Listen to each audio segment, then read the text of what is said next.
Now,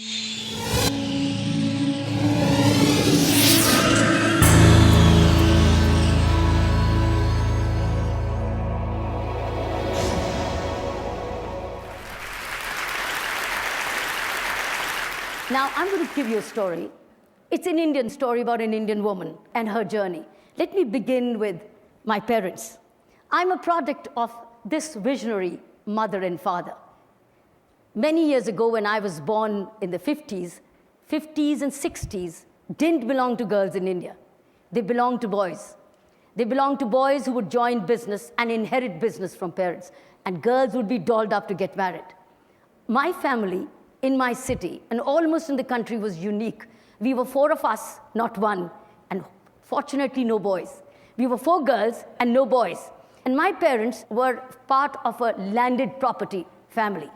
My father defied his own grandfather, almost to the point of disinheritance, because he decided to educate all 4 of us. He sent us to one of the best schools in the city and gave us the best education. As I've said, when we're born, we don't choose our parents. And when we go to school, we don't choose our school. Children don't choose the school. They just get the school which parents choose for them. So this is the foundation time which I got. I grew up like this, and so did my other 3 sisters. And my father used to say at that time, I'm going to spread all my 4 daughters in 4 corners of the world. I don't know whether he really meant, but it happened. I'm the only one who's left in India. One is a British, another is an American, and the third is a Canadian. So we are 4 of us in 4 corners of the world. And since I said they're my role models, I followed 2 things which my father and mother gave me. One, they said, life is on an incline. You either go up or you come down. And second thing which has stayed with me, which became my philosophy of life, which made all the difference, is 100 things happen in your life, good or bad.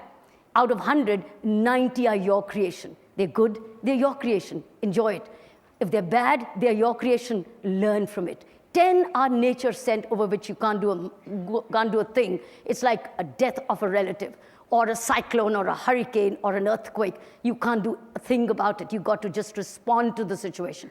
But that response comes out of those 90 points. Since I'm a product of this philosophy of 90-10, and secondly, life on an incline, that's the way I grew up. I grew up to be valuing what I got. I'm a product of opportunities, rare opportunities in the 50s and the 60s, which girls didn't get. And I was conscious of the fact that what my parents were giving me was something unique, because all my best school friends were getting dolled up to get married with a lot of dowry.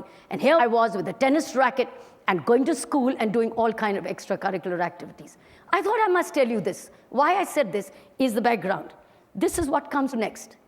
I joined the Indian Police Service as a tough woman, a woman with indefatigable stamina, because I used to run for my tennis titles, etc. But I joined the Indian Police Service.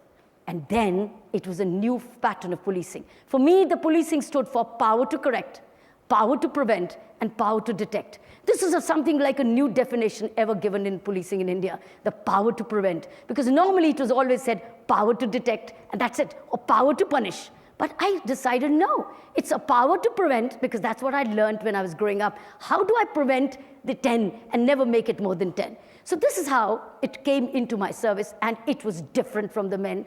I didn't want to make it different from the men, but it was different, because this is the way I was different. And I redefined policing concepts in India. I'm going to take you to 2 journeys, my policing journey and my prison journey. What you see, if you see the title called PM's car held. This is the first time Prime Minister of India was given a parking ticket. That's the first time in India, and I can tell you, this is the last time you're hearing about it. It will never happen again in India, because now it was once and forever.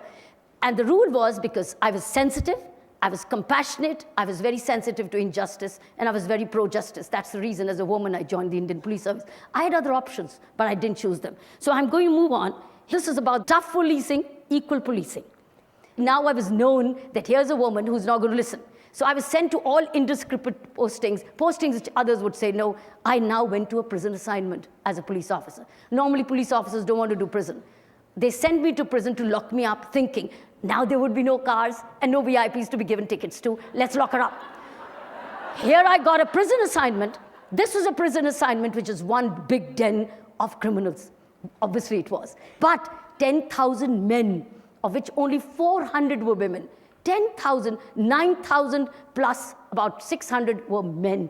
Terrorists, rapists, burglars, gangsters. Some of them I'd sent to jail while as a police officer outside. And then, how did I deal with them? The first day when I went in, I didn't know how to look at them. And I said, do you pray? When I looked at the group, I said, do you pray? And they saw me as a young, short woman wearing a Pathan suit. They said, do you pray? And they said, they didn't say anything. I said, do you pray? You want to pray?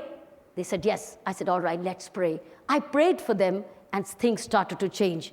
This is a visual of education inside the prison. Friends, this has never happened where everybody in the prison studies. I started this with community support. Government had no budget. It was one of the finest, largest volunteerism in any prison in the world. This was initiated in Delhi prison. You see one sample of a prisoner teaching a classes. These are hundreds of classes, 9 to 11. Every prisoner went into education program. Same den, which they thought they would put me behind the bar and things would be forgotten, we converted this into an ashram. From a prison to an ashram through education. I think that's the bigger change. It is the beginning of a change. Teachers were prisoners. Teachers were volunteers. Books came from donated school books. Stationery was donated. Everything was donated because there was no budget of education for the prison. Now, if I had not done that, it would have been a hellhole. That's the second landmark. I want to show you some moments of history in my journey, which probably you'll never, ever get to see anywhere in the world. One, the numbers you'll never get to see. Secondly, this concept. This was a meditation program inside the prison of over 1,000 prisoners. 1,000 prisoners who sat a meditation. This was one of the most courageous steps I took as a prison governor. And this is what transformed. You want to know more about this? Go and see this film, Doing Time, Doing Vipassana. You'll hear about it and you'll love it. And write to me on kiranbedi.com and I'll respond to you. Let me show you the next slide. I took the same concept of mindfulness because why did I bring meditation into the Indian prison? Because crime is a product of distorted mind. It was distortion of mind which we needed to be addressed to control, not by preaching, not by telling, not by reading, but by addressing your mind. I took the same thing to the police because police equally were prisoners of their mind and they felt as if it is we and they and that the people don't cooperate. This worked.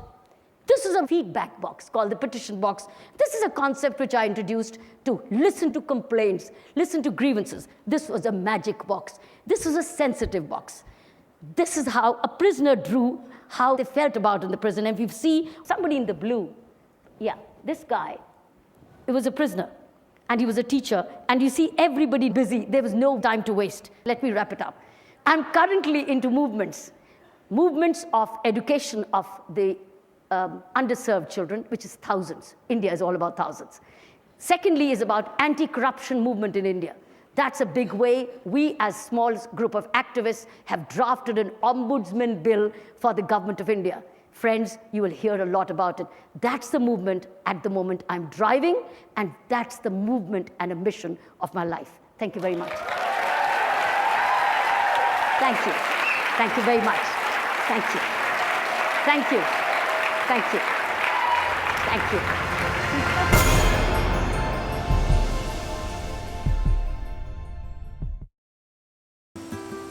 25% of the world's food supply is lost to spoilage. That's $458 billion worth every year. On a smarter planet, we're building intelligence into physical things. So we can know how far our foods travel. Monitor temperature all the way to the market. I know it got to the table fresh. It's already happening in places like Canada, Norway, and Vietnam. When we make food smarter, we make it safer. That's what I'm working on. I'm an IBMer. Let's build a smarter planet.